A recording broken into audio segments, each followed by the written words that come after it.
എന്തിനാ ഇവിടെ നിൽക്കുന്നത്? അജീപ്പോ കാറോട്ട് വരും. അമ്മ ഞാനൊന്നും ചെയ്യൂല അമ്മ. പോലീസുകാർ വീട്ടിൽ വന്ന് പറഞ്ഞു നീ എന്താ ചെയ്തതെന്ന്. അങ്ങോട്ട് പോ. അമ്മയോടൊന്നും പറയുന്നേ ചേച്ചി, ഞാനൊന്നും ചെയ്യൂല. നിന്നെ ഞങ്ങൾ ഇങ്ങനെയൊന്നും അല്ലല്ലോ വളർത്തിയത്. എന്നിട്ടും നീ ഇങ്ങനെ ചെയ്തില്ലേ അജയ?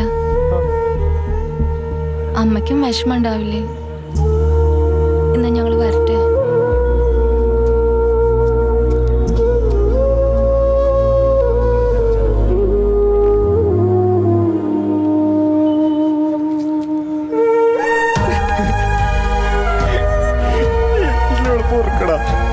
ഞാനങ്ങനെയൊക്കെ പറഞ്ഞില്ലെങ്കിൽ എന്നെ കേസപ്പെടുത്തുന്ന പോലീസുകാർ പറഞ്ഞോണ്ടാ.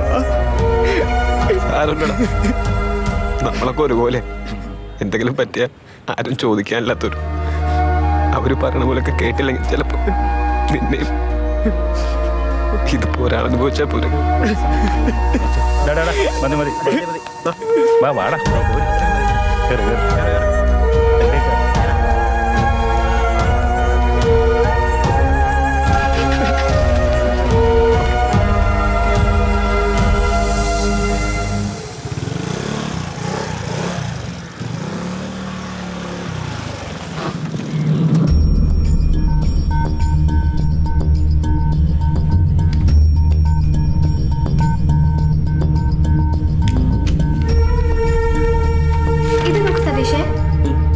ഈ നമ്പർ ഹോൾഡറിന്റെ ഡീറ്റെയിൽസ് ഒന്ന് എടുത്തു തരുമോ? ബുദ്ധിമുട്ടാവില്ലെങ്കിൽ. ഏയ് അതിനെന്താ ഹന്ന, ഹന്ന നാളെ ഉച്ചയ്ക്കൊന്ന് വിളിച്ചാൽ മതി, ഞാൻ നാളെ എടുത്തു വെച്ചേക്കാം. Thank you so much. ശരി.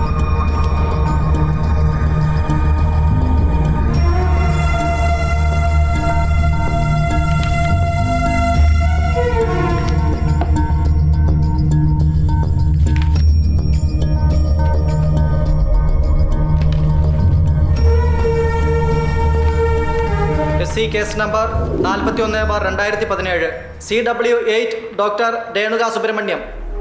ഡോക്ടർ രേണുക സുബ്രഹ്മണ്യം കോടതി മുമ്പൊക്കെ സത്യം മാത്രമേ ബോധിപ്പിക്കൂ. സത്യം മാത്രമേ ബോധിപ്പിക്കൂ. ഡോക്ടർക്ക് പറയാനുള്ളത് പറഞ്ഞോളൂ. ചെമ്പകമ്മളുടെ ശരീരത്തിലാകെ 29 മുറിവുകളാണ് ഉണ്ടായിരുന്നത്. മുഖത്തും തലയോട്ടിയിലും തന്നെ ആഴത്തിലുള്ള 15 മുറിവുകൾ ഉണ്ടായിരുന്നു.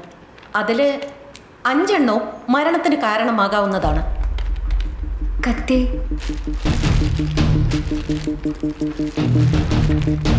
ഡോക്ടർ, 8 സെന്റിമീറ്റർ വരെ ആഴമുള്ള മുറിവുകൾ ചെമ്പകമ്മാളുടെ തലയോട്ടിയിൽ തന്നെ ഉണ്ടായിരുന്നു എന്നാണ് പോസ്റ്റ്മോർട്ടം റിപ്പോർട്ടിൽ പറയുന്നത്. ഇതാണ് ക്രൈംബ്രാഞ്ച് MO1 ആയി കോടതിയിൽ സമർപ്പിച്ചിരിക്കുന്ന കത്തി. ഇതിന്റെ ആകെ നീളം 50 സെന്റിമീറ്റർ ആണ്. ഈ കത്തി വെച്ച് ഡോക്ടർ പറഞ്ഞ പോലുള്ള മുറിവുകൾ ഉണ്ടാക്കാൻ പറ്റുമോ? പറ്റും.